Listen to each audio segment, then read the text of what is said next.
Shabbat Shalom to our Keilah, Hashem, to all Am Yisrael who's going to listen to this.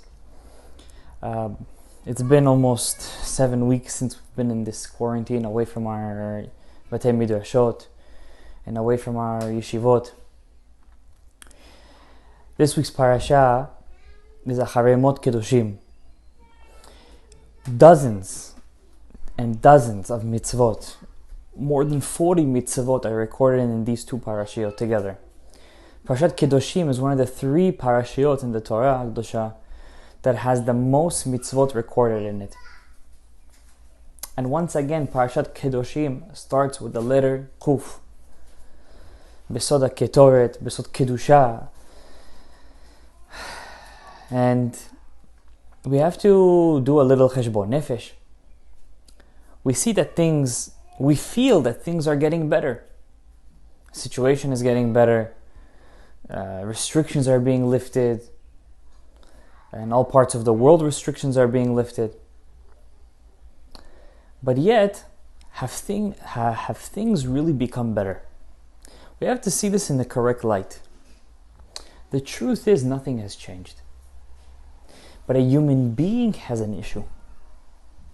The issue is hergel na'asa teva. When you get used to something, it becomes your nature. We've become so used to this life in quarantine, so used to this life away from our Batei Midrashot, Batei Knesiyot, so used to this life always wearing masks, cleaning our hands, that we've become used to it. We feel like already the danger is gone. But yet, if you look at the numbers, everything is pretty much the same.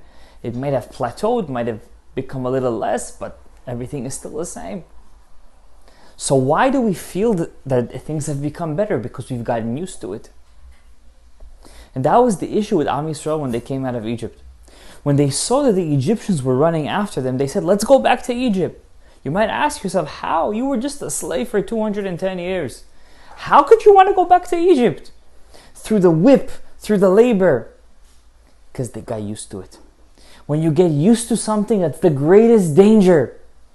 The Torah HaKedosha says, Vayihi, and it was, Achrei Mot Shnei Bnei Aaron. After the death of the 2 sons of Aaron. Why does the Torah have to remind us that Aaron HaKohen's sons died? Wasn't it hurtful enough for Aaron HaKohen that they died already? Nadav and Avihu, shkulim ke Moshe ve'Aaron. They had the weight spiritually of Moshe ve'Aaron. Eliyahu Hanavi had the nitzotz of their neshama. Pinchas, Elisha, Rabbi Chaim Vital, all the great tzaddikim, Rabbi Akiva. Why does the Torah have to remind us? Because when we read about something once, we get used to it. Okay, it happened. The Torah wants to make a significant impact on our neshama. No, Achrei Mot Shnei Bnei Aaron. Every death matters.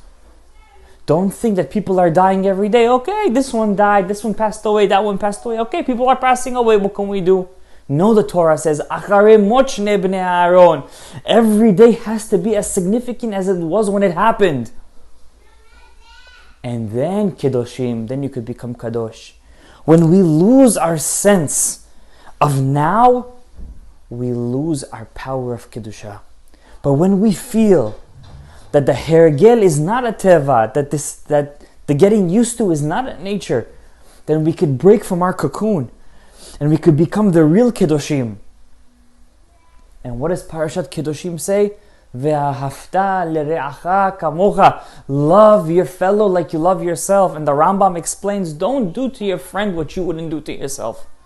It's one of the hardest mitzvot in the Torah, absolutely one of the hardest mitzvot. And the Chachamim say, every time a person takes upon himself the mitzvah ve'ahavta l're'acha kamocha, he gets 600,000 mitzvot in one shot, if he really means it, because according to the 600,000 nishamot of Klal Yisrael that every generation has. So for each one you get a mitzvah ve'ahavta.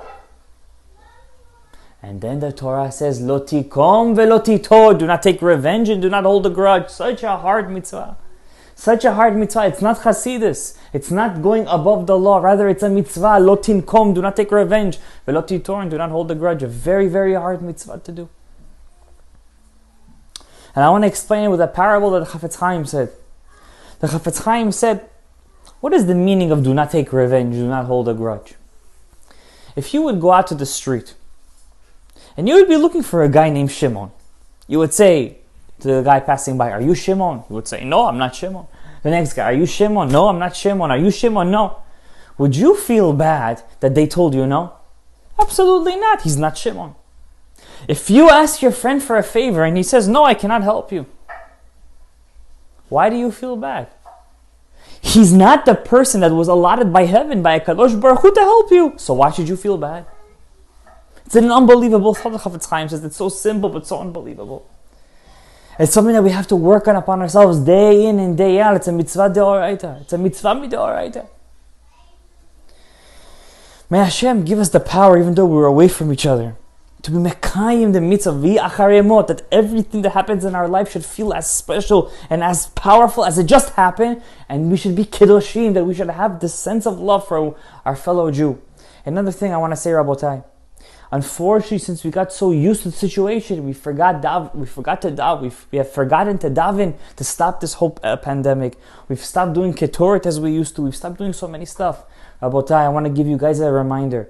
It's still at its full force. It's still at its full force. Do not let up on the tefillot. Do not let up on saying ketoret. Do not let up on praying to Hashem to stop this thing. And may we be all reconnected in our Beit Midrash, in our Beit HaKnesset, and Bezot Hashem Yitbarach, in Yerushalayim Yir HaKodesh. Baruch Adonai Le'olam. Amen ve'amen.